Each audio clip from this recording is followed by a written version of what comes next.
सभी को नमस्कार।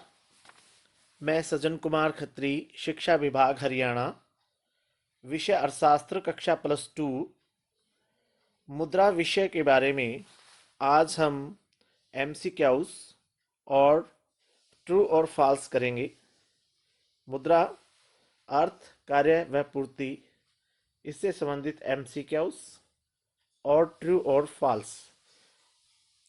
सबसे पहला क्वेश्चन हमारा है, वस्तु विनिमय प्रणाली वह प्रणाली है जिसमें वस्तु के बदले वस्तु का लेन देन होता है। दूसरा ऑप्शन है, वस्तु का विनिमय वस्तु से नहीं किया जाता, वस्तु का विनिमय धातुओं से किया जाता है, या फिर उपरोक्त सभी। सबसे पहले हम ये देखेंगे कि वस्तु विनिमय प्रणाली क्या होती है। जब हमने इस पाठ को पढ़ा था तब हमने पाया था कि वस्तु विनिमय प्रणाली एक ऐसी प्रणाली है जिसमें विनिमय का माध्यम वस्तु से वस्तु होता है, यानी कि जब एक वस्तु के बदले में दूसरी वस्तु दी जाती है तो इस प्रकार की व्यवस्था को वस्तु विनिमय प्रणाली कहते हैं।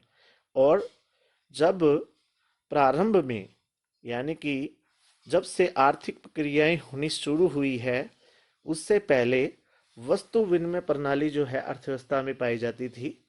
उस समय लोगों की आवश्यकताएं जो थी वो विविध नहीं थी, इसलिए लोगों की आवश्यकताएं वस्तु के बदले में वस्तु के लेन देन से ही हो जाता था। परंतु समय के साथ साथ इसमें बहुत सी विविधताएं आई और जिसका परिणाम ये निकला कि वर्तमान में वस्तु विनिमय प्रणाली जो है वो उपलब्ध नहीं है। इसलिए इसका जो ऑप्शन 1 है, वस्तु के बदले वस्तु का लेन देन होना, वस्तु विनिमय कहलाता है। तो इसलिए ऑप्शन जो 1 है वो इसका सही आंसर होगा। दूसरा हमारा क्वेश्चन है कि मुद्रा के लिए अपना कार्य करने से पहले, कोई भी मुद्रा है जब अपना कार्य करेगी उससे पहले निम्नलिखित में से कौन सा गुण उसमें होना आवश्यक है। देखिए, कोई भी मुद्रा जो है कार्य करती है तो उसमें सबसे पहला जो कार्य है वो स्वीकृति का होना चाहिए, यानी कि यदि लोग किसी वस्तु को मुद्रा के रूप में स्वीकार ही नहीं करते तो उस स्थिति में वो मुद्रा नहीं होगी। मूल्य में स्थिरता, टिकाऊपन या पहचान, ये सब स्वीकृति के बाद के हिस्से हैं। उदाहरण के लिए वर्तमान समय में आरबीआई द्वारा जारी नोट और भारत सरकार द्वारा जारी किए जाने वाले सिक्के मुद्रा की करेंसी, मुद्रा की स्वीकृति उससे में शामिल होती है, क्योंकि यदि भारतीय नोटों में स्वीकृति का गुण नहीं होता तो मुद्रा के रूप में ये प्रचलित नहीं होते। इसलिए क्वेश्चन नंबर 2 का ऑप्शन फर्स्ट जो है वो सही होगा। तीसरा क्वेश्चन हमारे सामने है, निम्नलिखित में से मुद्रा का प्राथमिक कार्य क्या है। मुद्रा के जब हमने कार्य किए थे तो उसमें मुद्रा के प्राथमिक कार्य, मुद्रा के गौण कार्य और मुद्रा के अन्य कार्य हमने पढ़े थे। मुद्रा के प्राथमिक कार्य 2 हैं। सबसे पहला है विनिमय का माध्यम। जब हम विनिमय का कोई काम करती है तो वो मुद्रा का प्राथमिक कार्य है। और दूसरा जो कार्य है वो है मूल्य का मापदंड, क्योंकि विनिमय का माध्यम जो है यह ऑप्शन में नहीं है, मूल्य का मापदंड दिया हुआ है। तो क्वेश्चन नंबर 3 का ऑप्शन नंबर 3 जो है वो राइट होगा, यानी कि क्वेश्चन नंबर 3 का मूल्य का मापदंड ये ऑप्शन सही है। यदि इस ऑप्शन में विनिमय का माध्यम भी दिया गया होता तो वह भी प्राथमिक कार्य का हिस्सा होता। उस स्थिति में ऑप्शन जो है हमारे सामने कुछ और होते, या ऐसा होता, सपोज कीजिए मूल्य का संचय यहाँ पर विनिमय का माध्यम होता, तो फोर्थ ऑप्शन इस तरीके से होता कि हमारा 1 व 3, ये ऑप्शन जो होता, तो इस स्थिति में फिर हमारा, क्योंकि ये दोनों जो है ये ऑप्शन हमारे सही होते, तो इसलिए हमारे को सिर्फ केवल मूल्य का मापदंड ही इसमें ऑप्शन में प्राथमिक कार्य है, इसलिए ऑप्शन 3 जो है वो इसका राइट आंसर होगा। इसके बाद हमारा है, निम्नलिखित में से कौन सी निकट मुद्रा है। मुद्रा और निकट मुद्रा, हम इसमें अंतर पढ़ेंगे। सबसे पहले मुद्रा और निकट मुद्रा। निकट मुद्रा से तात्पर्य एक ऐसी मुद्रा से है जिसे हम आसानी से मुद्रा में परिवर्तित कर सके, यानी कि जो मुद्रा नहीं होती, यानी कि वो करेंसी, यानी कि वो नोट आपके पास, नोट व सिक्के नहीं है, वो ऐसी करेंसी है, ऐसी मुद्रा है आपके पास जिसे आप नोट और सिक्कों में बदल सकते हो। उदाहरण के लिए मान लीजिए कि आपने बैंक में एक एफडी करवा रखी है, और वो एफडी जो है वो मुद्रा नहीं है। वो एफडी आप जैसे तुड़वाना चाहते हैं, आप उसको परिवर्तित करवाना चाहते हैं, आप बैंक में जाएंगे। बैंक में जाकर के आप बैंक की फॉर्मेलिटीज़ को पूरा करेंगे, और उसके बाद बैंक के कर्मचारी आपकी एफडी को तोड़ करके जो भी अमाउंट आपका है वो आपकी सेविंग अकाउंट में ट्रांसफ़र कर देंगे, और आप चेक के द्वारा या फिर विड्रॉल फॉर्म को भर करके आप अपने रुपयों को निकलवा लेंगे।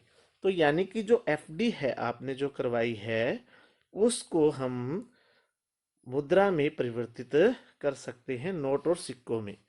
तो क्योंकि एफडी मुद्रा नहीं है, ये निकट मुद्रा है।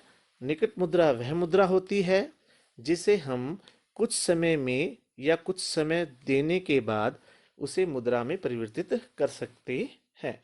इसलिए इस ऑप्शन में आप देखेंगे कि जो समय जमा है इसे हम कुछ समय के बाद मुद्रा में परिवर्तित कर सकते हैं। तो इसलिए ऑप्शन 1 जो है वो इसका सही है। इसके बाद विनिमय पत्र है जिसे हम मुद्रा में परिवर्तित कर सकते हैं, इसलिए विनिमय पत्र का जो है ये ऑप्शन भी सही है।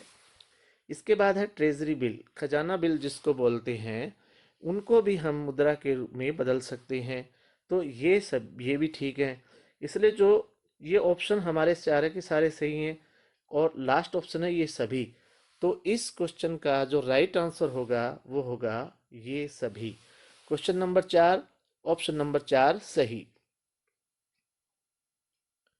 पांचवा क्वेश्चन है, पूर्णकाय मुद्रा वह मुद्रा है जिसमें सिक्के पर अंकित मूल्य और उसमें लगी धातु का मूल्य क्या होता है। सबसे पहले हम ये जानने का प्रयास करेंगे कि पूर्णकाय मुद्रा क्या होती है।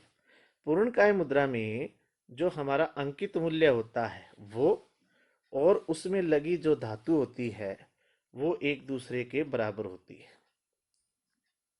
इसलिए इसमें ऑप्शन जो 1 है वो हमारा सही होगा। उदाहरण के लिए, जैसे कि यदि 10 रुपए का सिक्का है तो इस पे अंकित मूल्य कितना है, 10, और ये जिस धातु का बना है उसकी धातु की कीमत भी 10 रुपए है। तो इस प्रकार की जो मुद्राएं होती हैं उन्हें पूर्णकाय मुद्राएं कहती हैं।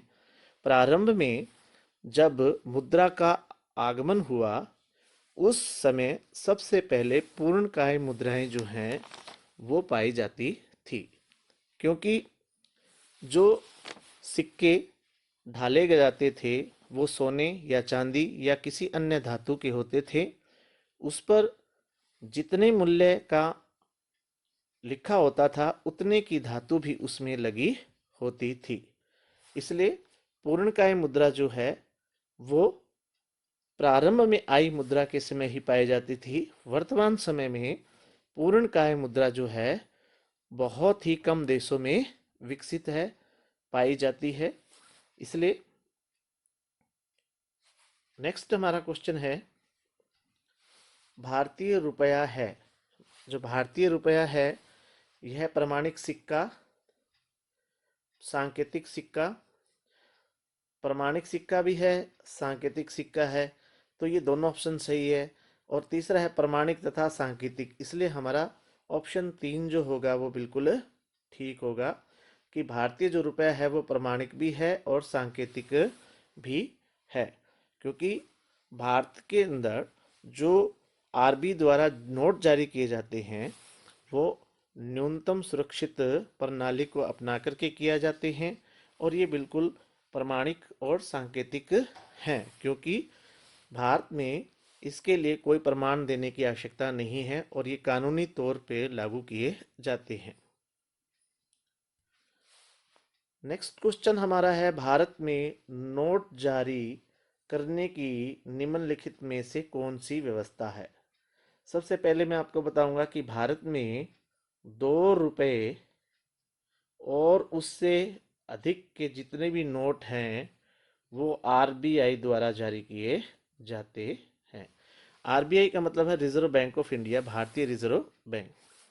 वर्तमान समय में भारत में 200 करोड़ की वर्तमान समय में भारत में 200 करोड़ की पूंजी को रख करके कितने भी नोट जारी किए जा सकते हैं, और इस प्रकार की जो व्यवस्था है उस व्यवस्था को न्यूनतम सुरक्षित व्यवस्था कहते हैं, जिसमें 200 करोड़ रुपए यानी कि 115 करोड़ रुपए का सोना और 85 करोड़ की विदेशी प्रतिभूतियों को कोष में रख करके भारत सरकार यानी कि आरबीआई द्वारा न्यूनतम सुरक्षित व्यवस्था को अपना करके असीमित नोट जारी कर सकती है।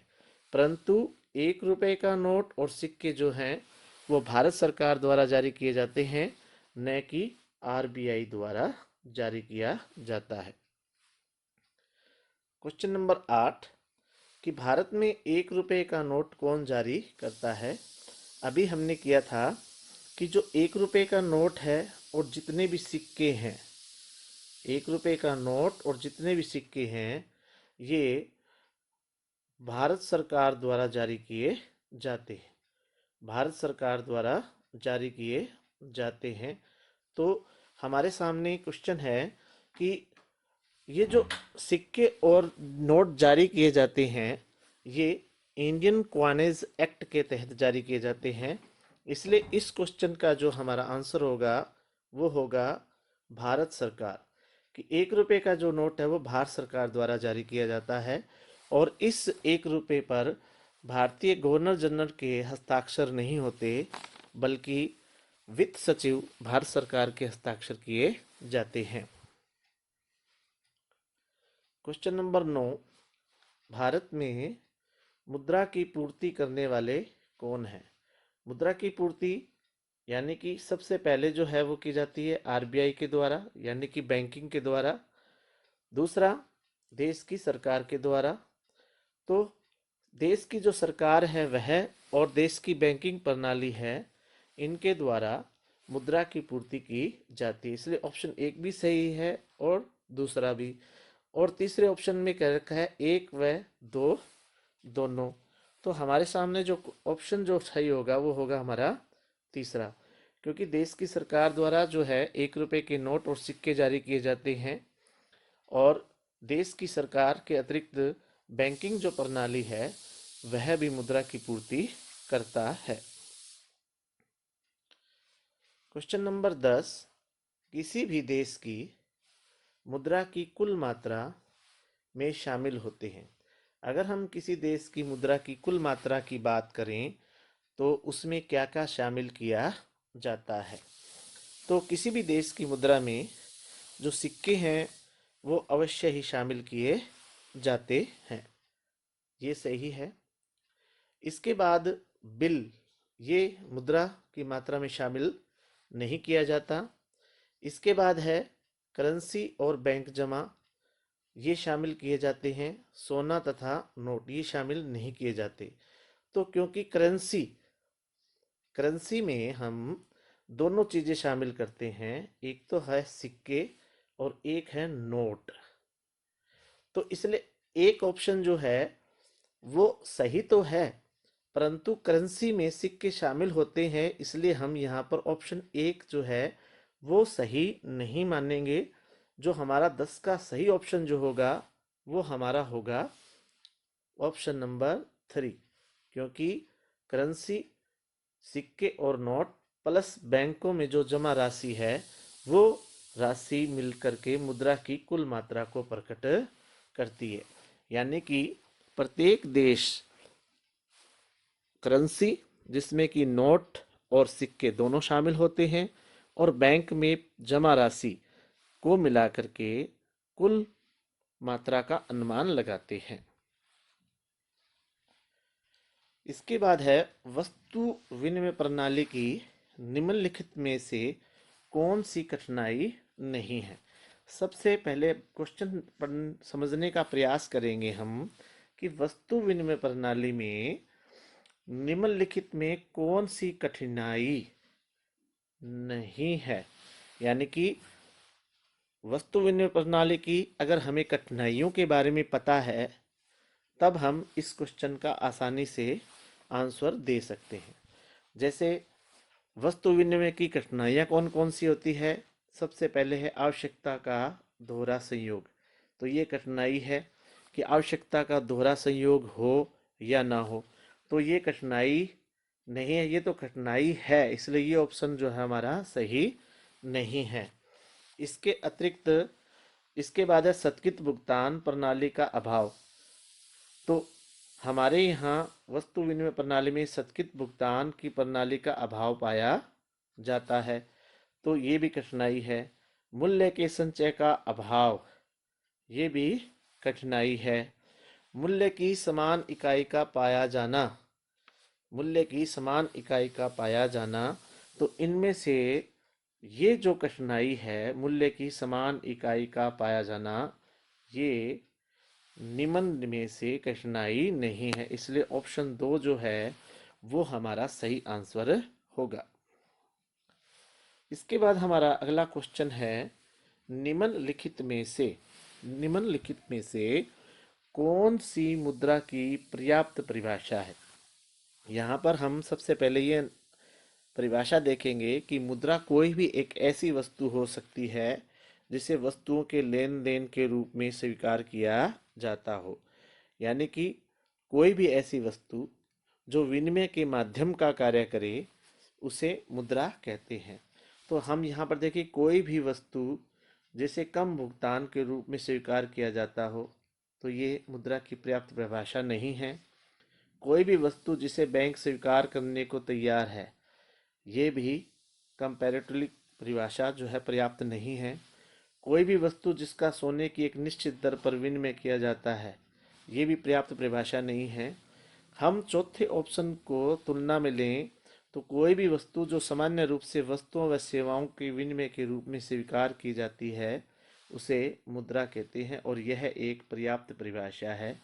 इसलिए क्वेश्चन नंबर 12 का ऑप्शन 4 सही होगा।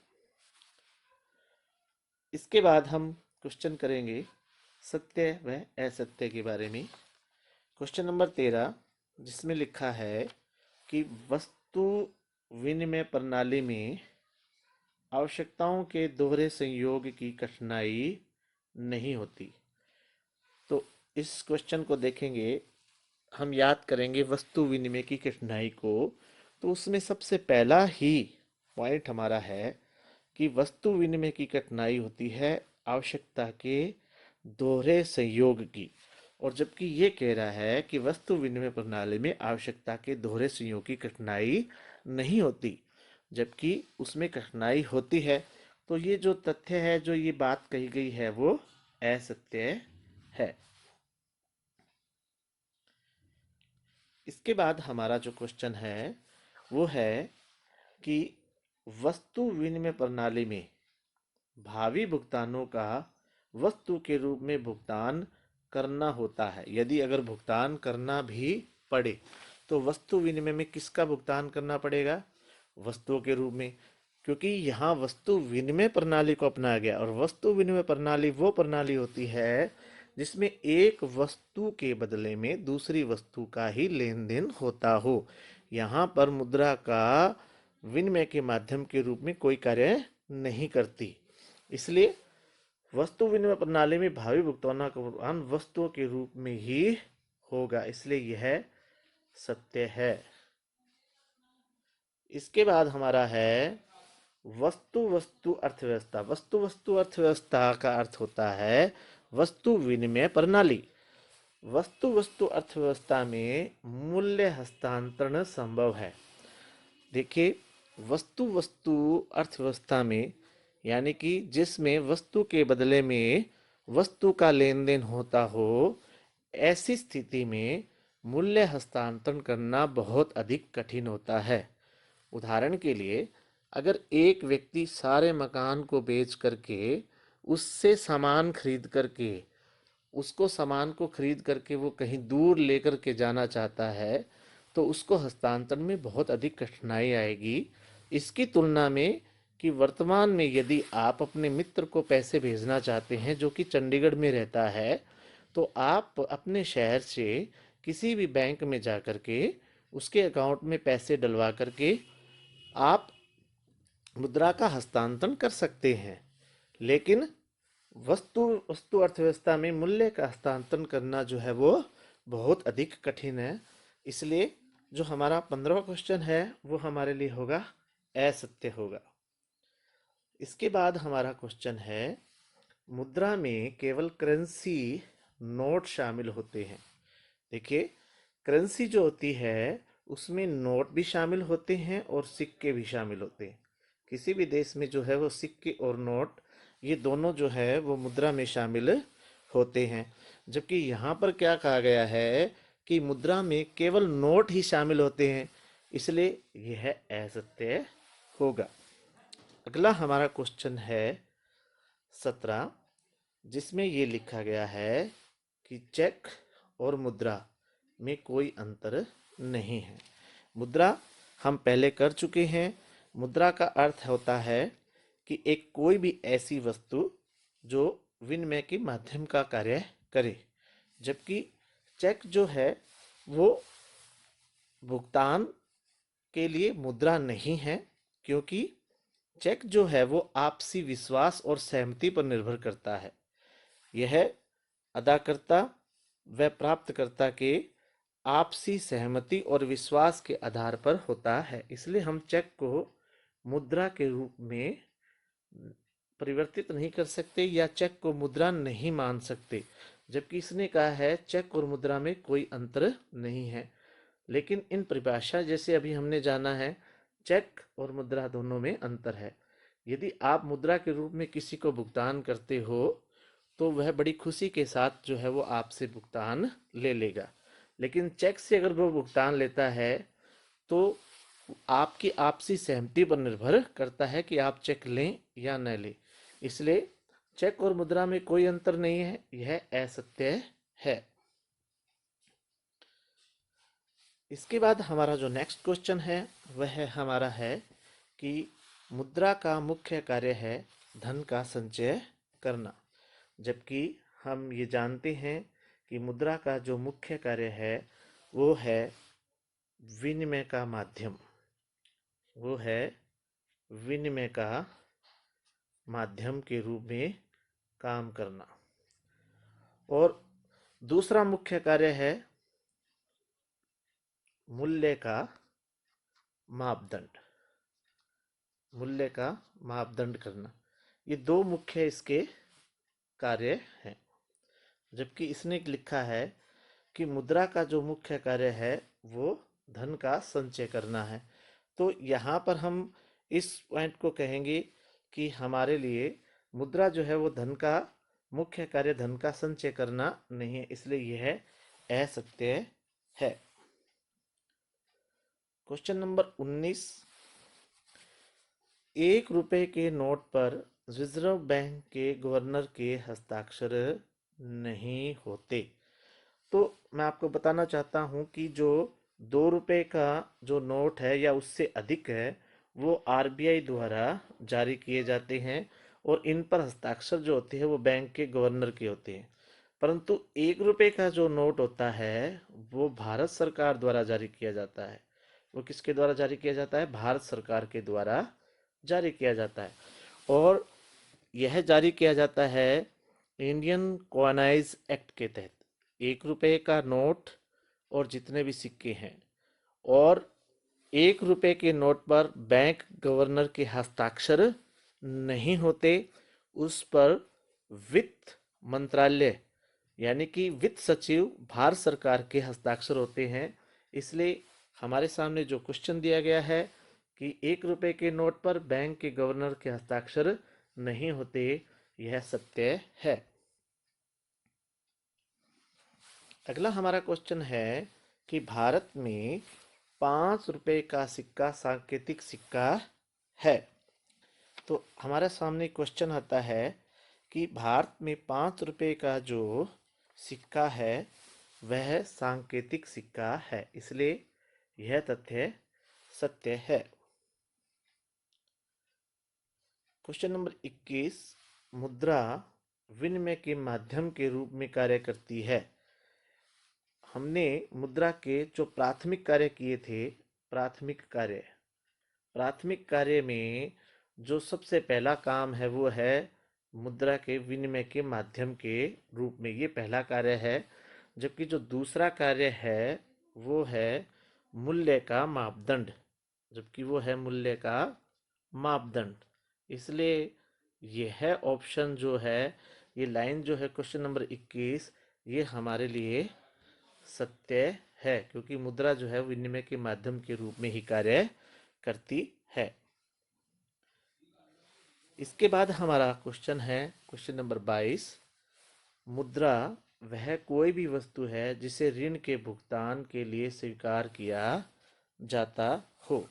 यानी कि जब हम कोई ऋण लेते हैं और उसका भुगतान कर किया जाता है और उसे मुद्रा के रूप में यदि हम भुगतान करते हैं तो उसे स्वीकार किया जाता है, और ये सत्य है, क्योंकि हम जब भी ऋणों का भुगतान करते हैं तो उसे करेंसी, सिक्के या नोट के रूप में करते हैं, जो कि प्रमाणिक और वैधानिक होते हैं।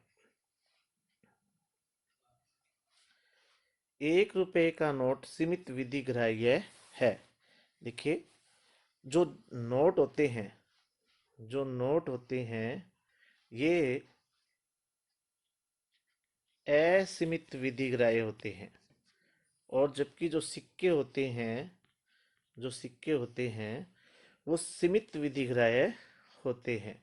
सीमित विधि ग्राह्य का अर्थ ये होता है कि जब आप किसी को भुगतान करते हैं तो वो भुगतान किसी रूप में एक निश्चित सीमा तक हम कर सकते हैं।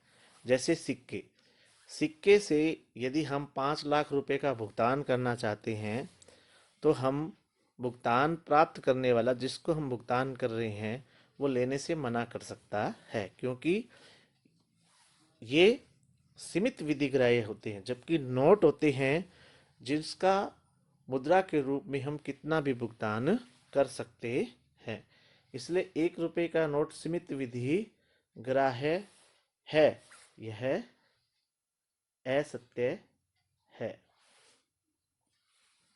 इसके बाद हमारा क्वेश्चन है क्वेश्चन नंबर 24, प्रमाणिक सिक्के का आंतरिक मूल्य और अंकित मूल्य बराबर होते हैं।